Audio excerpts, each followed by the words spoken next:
Hey Crafty friend, it's me, Justine Dvorak. Look at this beautiful stenciled piece that I used the stencil of the month from June to make this awesome background.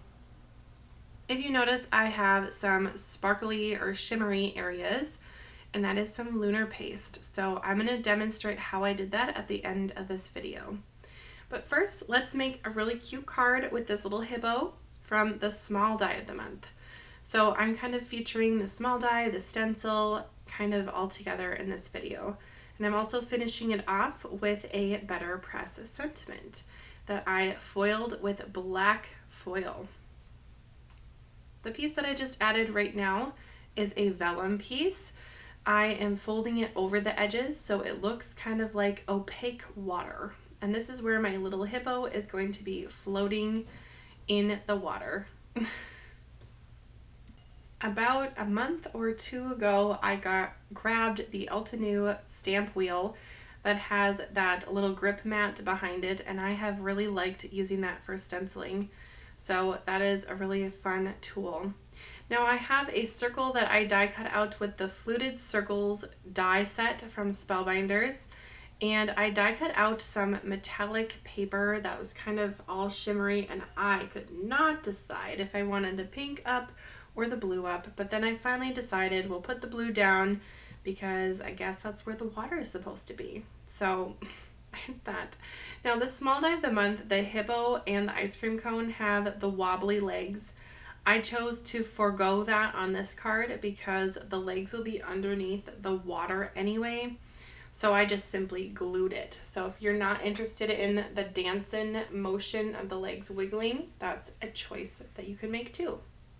Okay, for the hippo, I went ahead with some tape, and I'm going to tape the hippo top and bottom to the inner tube.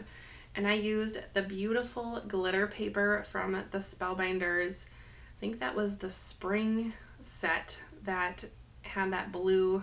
It's almost like a hot blue. And just added that for the inner tube. And then I'm going to pop the little arms on and the sunglasses.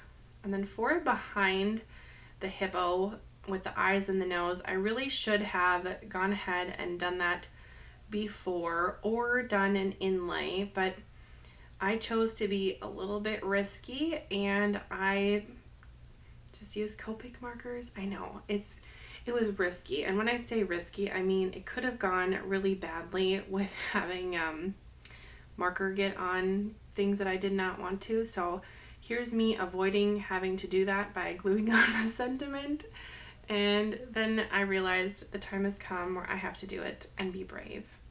So I'm going to grab a little bit of scrap paper and put those behind.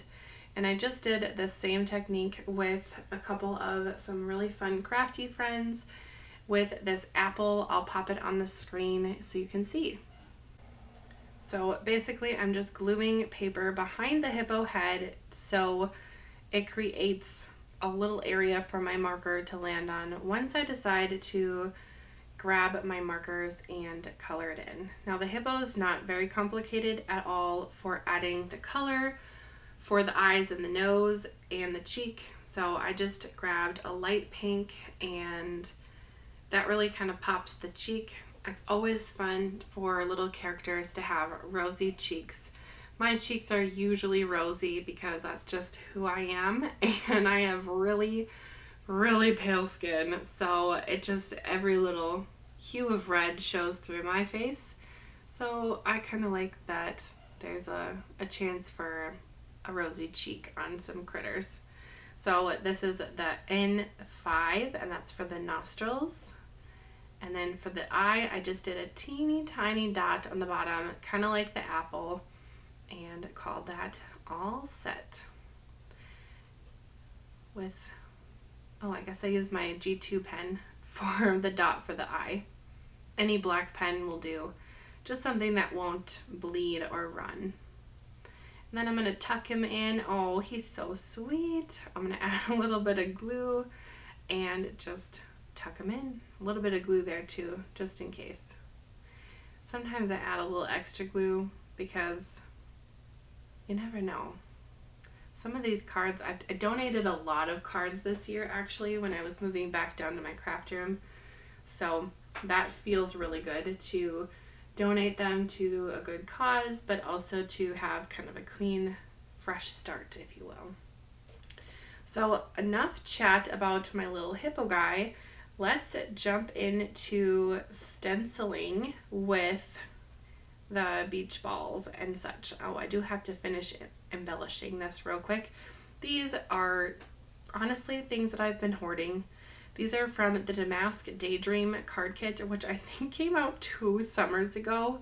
Yeah, I still have these because I ended up buying another one when it was on clearance, and these gems are just really good. So I went chunky monkey and used the big chunky gems and just kind of played around with color, I guess, and had that be kind of like splashing water. All right, I'm going to clear off my work area and we'll get to stenciling. So this grip mat, I ended up just taking it out of my stamp wheel. I find that it's just easier just to use the mat. Now the beach ball has 3 sentiments, and I was naughty and did not wash my stencils immediately.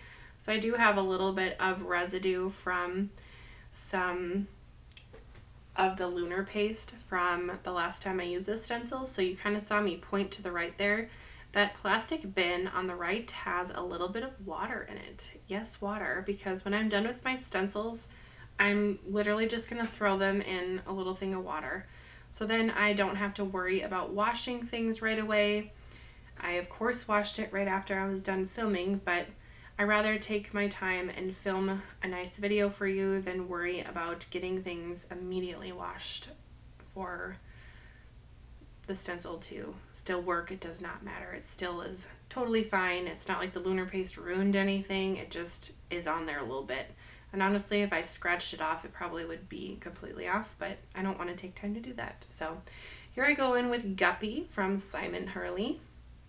It's kind of a nice orange color. And then, ooh la la, love peel and reveals. There goes into the water. Here's the second one. I realized I needed to flip it over. There we go. Nicely done. And I'll just line up the beach balls like so. And then I'm going to go in with a very bright yellow color. And I think that this turns out to be super sunny and happy. So I'm really thrilled about how this worked out. This one is Shooting Star. And yeah, it kind of matches my nails. I did not really plan that. Sometimes I do. I have an amazing nail tech who just does kind of whatever she wants on my nails, which is awesome.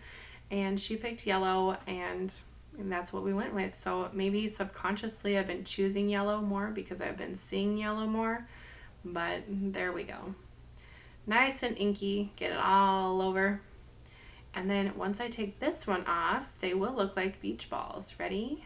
Da-da-da-da. Ta-da. There we go. And you could just leave it like that if you want, but I was feeling extra. And I'm going to layer this third layer. This is number 3 of 3 on top. Yes, so you see some black and gray little smuts on there. It's fine. It's dry. It's not going to hurt anything.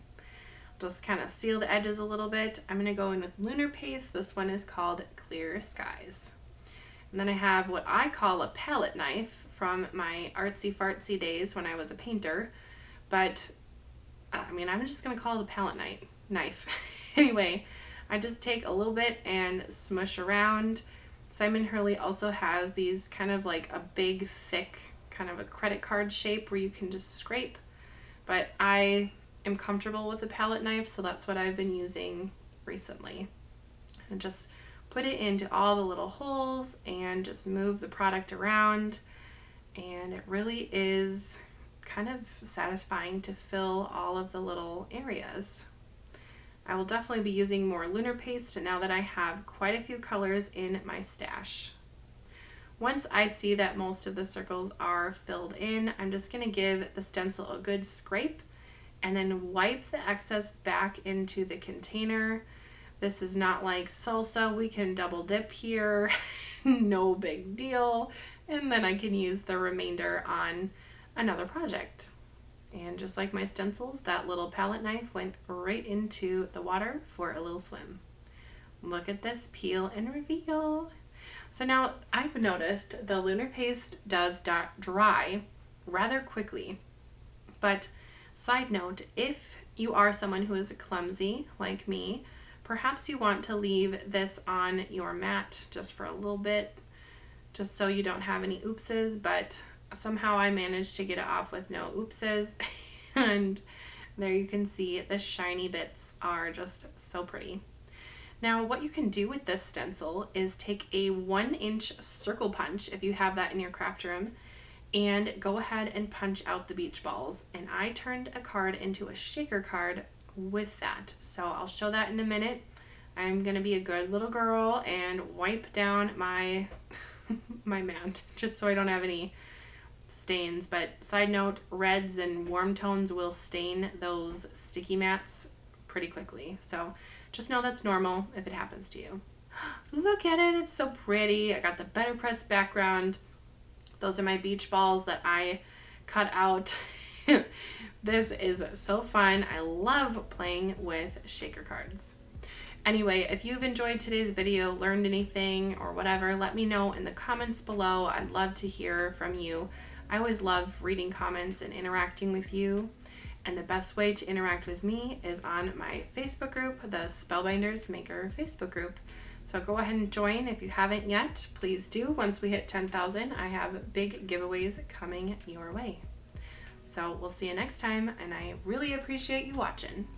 Bye-bye, crafty friend.